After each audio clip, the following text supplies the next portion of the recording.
बाल्यकांड में विश्वामित्र का आगमन। अयोध्यापति महाराज दशरथ के दरबार में यथोचित आसन पर गुरु वशिष्ठ, मंत्रीगण और दरबारी बैठे थे। अयोध्या नरेश के गुरु वशिष्ठ से कहा, हे गुरुदेव, जीवन तो क्षणभंगुर और वृद्धावस्था की ओर अग्रसर होते जा रहा हूँ। राम, लक्ष्मण, भरत और शत्रुघ्न चारों ही राजकुमार अब वयस्क भी हो चुके हैं। मेरी इच्छा है कि इस शरीर को त्यागने से पहले राजकुमारों का विवाह देख लूं। अतः आपसे निवेदन है कि इन राजकुमारों के लिए योग्य कन्याओं की खोज करवाएं। महाराज दशरथ की बात पूरे होते ही द्वारपाल ने ऋषि विश्वामित्र के आगमन की सूचना दी। स्वयं राजा दशरथ ने द्वार तक जाकर विश्वामित्र की अभ्यर्थना की और आदर पूर्वक उन्हें दरबार के अंदर ले आए तथा गुरु वशिष्ठ के पास ही आसन देकर उनका यशोचित सत्कार किया।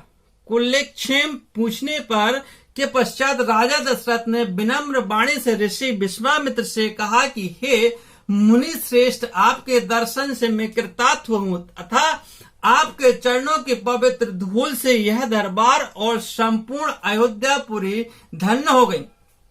अब कृपा करके आप अपने आने का प्रयोजन बताइए। किसी भी प्रकार की आपकी सेवा करके मैं स्वयं को अत्यंत भाग्यशाली समझूंगा।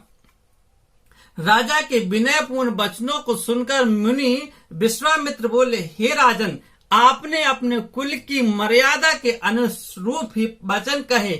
इच्छावक वंश के राजाओं की श्रद्धा भक्ति गो ब्राह्मण और ऋषि मुनियों के प्रति सदैव ही रही है। मैं आपके पास एक विशेष प्रयोजन से आया हूँ। समझिए कि कुछ मांगने के लिए आया हूँ। यदि आप मुझे वांछित वस्तु देने का वचन दे तो मैं अपनी मांग आपके सामने प्रस्तुत करूँ।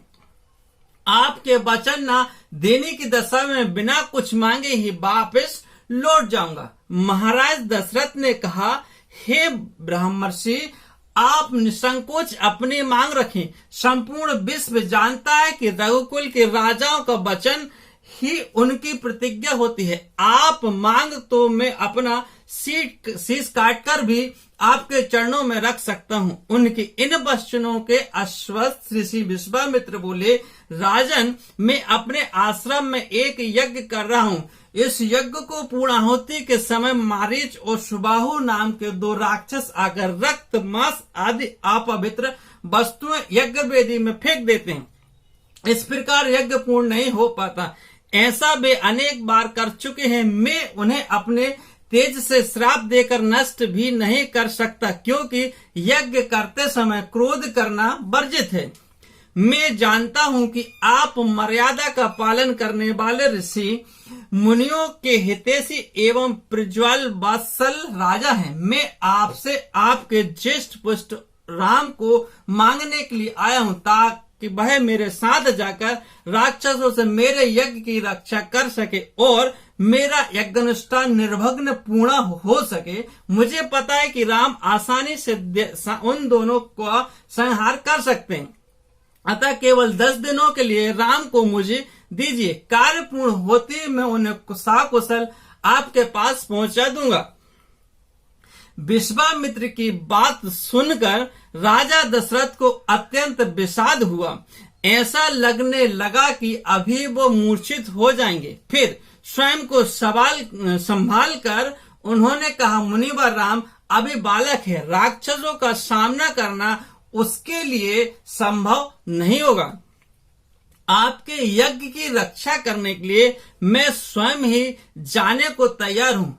विश्वामित्र बोले, राजन, आप तनक भी संदेह ना करें कि राम उनका सामना नहीं कर सकते हैं। मैंने अपने योग बल से उनकी शक्तियों का अनुमान लगा लिया है। आप निशंक होकर राम को मेरे साथ भेज दीजिए। इस पर राजा दशरथ ने उत्तर दिया, हे मुनि श्रेष्ठ, राम ने अभी तक किसी राक्षस के माया प्रपंचों को नहीं देखा और उसे इस प्रकार के युद्ध का अनुभव भी नहीं है। जब से उसने जन्म लिया है, मैंने उसे अपनी आंखों के सामने से कभी ओझल होने नहीं दिया। उसके वियोग से मेरे प्राण निकल जाएंगे। आपसे विनय है कि कृपया करके मुझे सत्सेन चलने की आज्ञा दें। पुत्र मोह से ग्रसित होकर राजा दशरथ को अपनी प्रतिज्ञा से विलक्षित होते देख ऋषि विश्वामित्र आवेश में आ गए। उन्होंने कहा, राजन, मैं नहीं जानता था कि रघुकुल में अब प्रतिज्ञा पालन करने की परंपरा समाप्त हो गई है।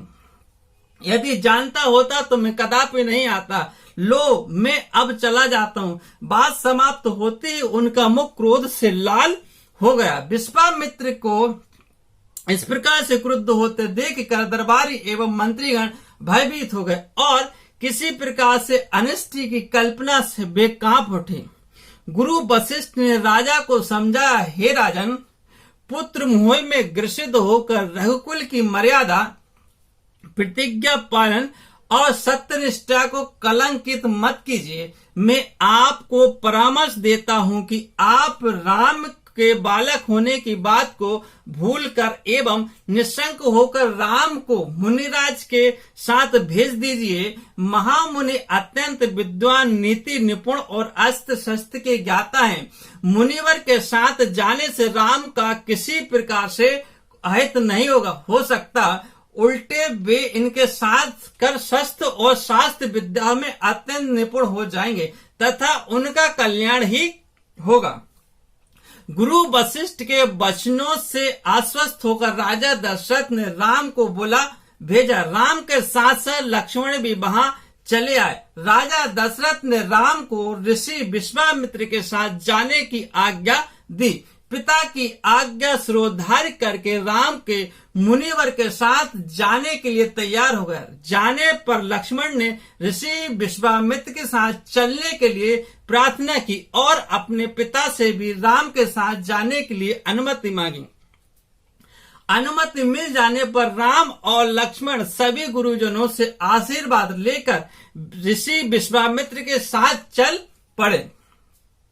समस्त अयोध्या वासियों ने देख कि मंद धीर गति से जाते हुए मुनि श्रेष्ठ विश्वामित्र के पीछे पीछे कंधों पर धनुष और तरकस में बाण रखे दोनों भाई राम और लक्ष्मण ऐसे लग रहे थे मानो ब्रह्मा जी के पीछे दोनों अश्विनी कुमार चल रहे हों।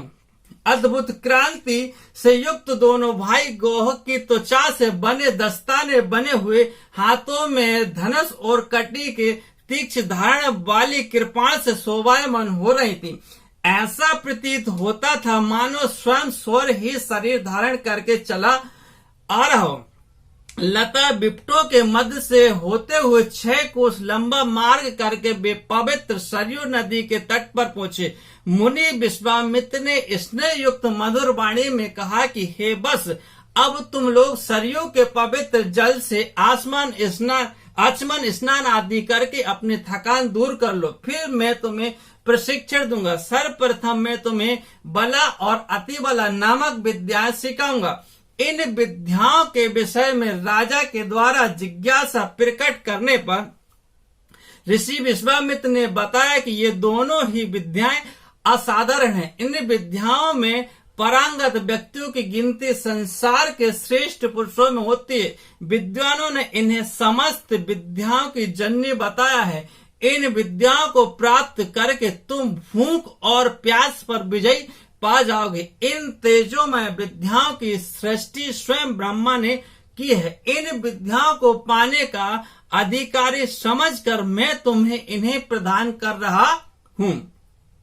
राम और लक्ष्मण के स्नान आदि से निर्वृत्त होने के पश्चात विश्वामित्र जी ने उन्हें इन विद्याओं की दीक्षा दी। इन विद्याओं के प्राप्त हो जाने पर उनके मुख मंडल पर अद्भुत कांति आ गई। तीनों ने सरयू तट पर ही विश्राम किया। गुरु की सेवा करने के पश्चात दोनों भाई तृण शय्या पर सो गए।